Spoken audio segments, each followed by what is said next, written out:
Why was a 1970 Czechoslovak film about medieval witch trials immediately banned by the communist regime that was itself staging the exact same kind of trials against enemies of the people? And who is this opportunist director who spent his whole life bending to power, only to strike the regime its most devastating blow using the magic of his movie camera? Greetings, friends. This is JustSneak, and today we're going behind the scenes of one of the most terrifying and scandalous films in history. Hit that subscribe button so you don't miss our next investigation. The graveyard of history is littered with dictatorships crushed under the weight of their own lies. But there is a weapon more terrifying than tanks, the truth captured on film. Unknown film critic. The strike they waited decades for. Imagine this. The late 1960s. Czechoslovakia is gasping under the tracks of Soviet tanks. The hopes of the Prague Spring have been trampled. A grim era of normalization begins. And right at this moment, when any dissent is punishable and art is supposed to serve the regime, a film hits the screens that exposes the regime itself. The main weapon is not a machine gun, but a movie camera that films a 17th century story. Yet every viewer in the cinema sees on screen the unmistakable features of recent political show trials. The film is Kladivo and čarodějnice, Witchhammer. But the craziest part of this story is who is at the helm. The director was not a young rebel, but an 80-year-old titan of Czechoslovak cinema, a Communist Party member, a man who knew how to survive and thrive under any regime, from the Nazis to the Communists. And he is the one who struck the blow. Why? Because of a suddenly awakened conscience? Or was it personal revenge? How the Prague Spring inspired the hammer?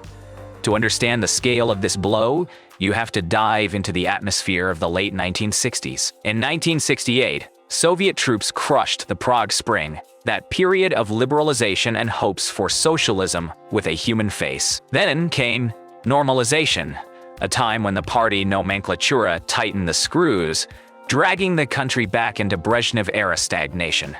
Any hint of freedom was brutally punished, and right at that moment, which seemed completely wrong for criticism, a 70-year-old director, Otakar Vavra, who would live to be 100 until 2011, launches production on a film based on a novel by Václav Kaplický, published just 6 years earlier, in 1963. The novel was based on real documents from the monstrous witch trials that swept through northern Moravia in the 1670s. It was the story of how a talentless, power-hungry, money-greedy inquisitor whips up hysteria, tortures, and burns innocent people.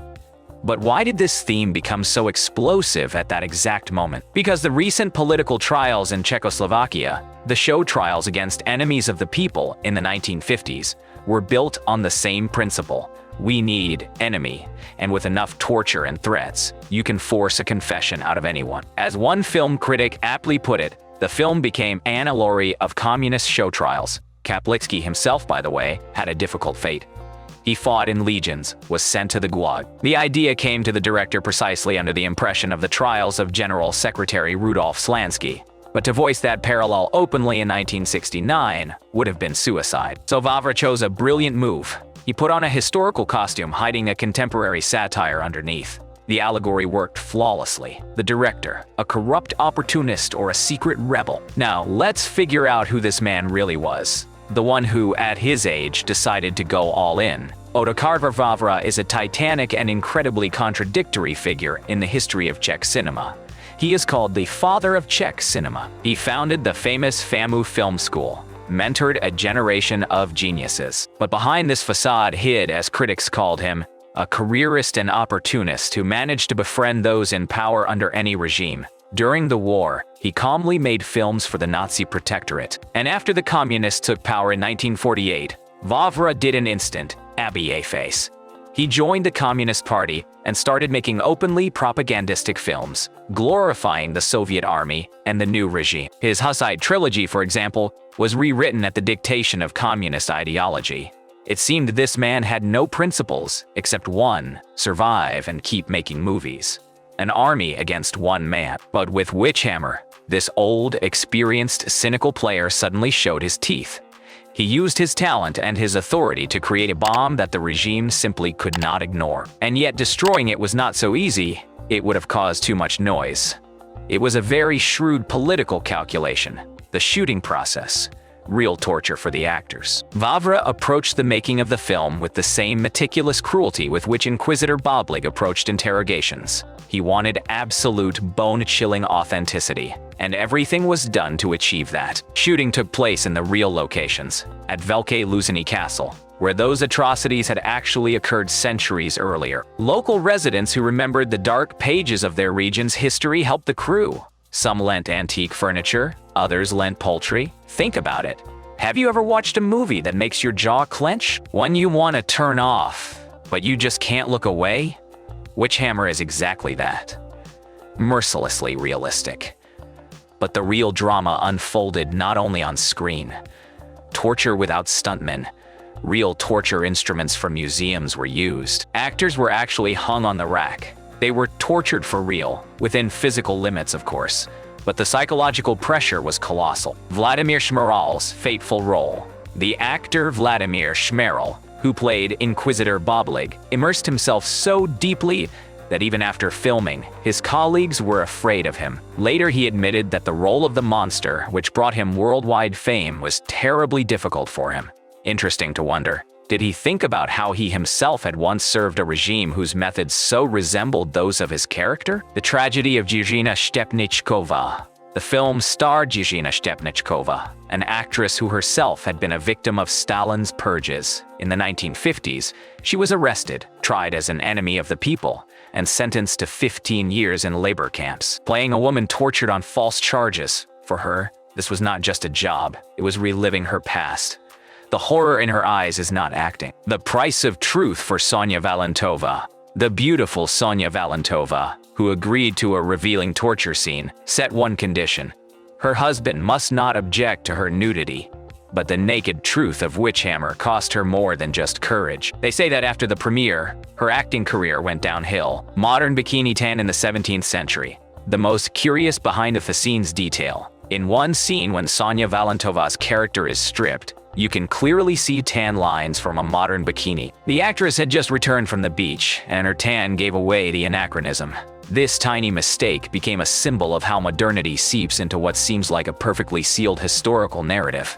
Plot: truth is scarier than fiction. So what is this film about? The action takes place in the 1670s in Moravia. A local priest, the fanatic Schmidt, witnesses an old beggar woman hiding a communion wafer. For him, it is not just superstition, it's devil worship. He convinces the countess to summon an inquisitor, and then Boblig appears, a former lawyer, owner of a rundown tavern, who sees the witch trials as a chance to enrich himself. He and his vile scribe, Ignac, unleash a true factory of fear. Under torture, people start confessing against themselves and others. The list of witches grows. The fire spreads from poor peasants to respected townspeople and even priests. Anyone who tries to stop this insane conveyor belt becomes its next victim. The film's ending is a knockout. We see the system destroy itself, how fanaticism and greed overcome reason and compassion between past and present. You watch the fires of the Inquisition, you hear the screams, and suddenly you realize, this is not the 17th century. This is the late 1960s in Czechoslovakia. This is any country where power uses fear and hatred to stay in power. That is the genius of Witchhammer. It is not just a historical drama. It is a mirror that Vavra held up to his own time. Release intrigues, scandal out of thin air. The official premiere of the film took place on January 23, 1970, and it caused the effect of a bomb going off. But not among the audience, among the party elite. Censors and officials immediately understood what was going on. Even though the story was set in the 17th century, the parallels to the recent trials were so obvious that closing their eyes to them was impossible. The regime panicked. The Prague Spring had just ended. Soviet troops were still on the streets, and then this blow from within. The reaction was swift and brutal. Shortly after the premiere, the film was officially banned. It was pulled from distribution, locked away in the Trezor's film vaults, and shown only in closed cinema clubs for the chosen few. Effectively, the general public was forbidden to see it for nearly 20 years, until the fall of the communist regime in 1989. But here's the most ironic part. The same film, banned at home, was sent to international festivals, and there it received acclaim. In 1970, Witchhammer won an award at the Mar del Plata Film Festival. The world saw and appreciated the masterpiece. Meanwhile, at home, it was forbidden. Such was the schizophrenia of the Iron Curtain. Interesting facts and dirty details. Family secrets. Every work of art has its dark side. Witchhammer is no exception. Like any film, it had its skeletons in the closet. The real witch behind the script, co-screenwriter, was Esther Krumbachova, a famous costume designer called the boldest personality of the Czechoslovak New Wave. She didn't just write the text. She infused the film with a dark, almost mystical aesthetic. Rumors circulated about her interest in the occult, and that gave the film an extra otherworldly charm. Confession of an Executioner. Josef Kemmerer, who played the scribe Ignac, the Inquisitor's right hand, was a known anti-communist. For him, participating in this film was a kind of confession, a chance to say everything he thought about the totalitarian system. A modern perspective. Interestingly, in recent years, historians have been reevaluating the role of the real Inquisitor Boblig. Some studies suggest he wasn't such a monster, but rather an executor of the local nobility's will. An executor of the local nobility's will. But for Vavra, making his allegory, that didn't matter. He needed a symbol, and he created one. Expert analysis. Why is it a masterpiece? Despite all its scandalousness, Witchhammer is first and foremost great cinema. Brilliant black-and-white cinematography. Cinematographer Josef Illich created a visual style that can compete with any modern horror film. Chiaroscuro. Close-ups of faces distorted by fear. An atmosphere of hopelessness. All of it works toward one goal: to show how the killing machine is born and how it operates. Relentless music. Composer Jiří Serenka wrote music that doesn't just accompany the action. It presses down on your psyche like a vice. Acting as a verdict. Vladimir Šmerl as Boblig is the gold standard of screen villains. He doesn't roar or rage. He's quiet, polite, a monster sure of his own righteousness. That is what real executioners are like. His calm cruelty is far more frightening than any screaming. Why did the film become a cult classic? Because it proved that art can be dangerous to a dictatorship. Witchhammer is not just an adaptation of a historical novel. It is a monument to all victims of 20th century political repression, and it doesn't matter where they took place, in Czechoslovakia, Germany, or Russia. The legacy we must not forget. History repeats itself in cycles. One set of witches is replaced by another.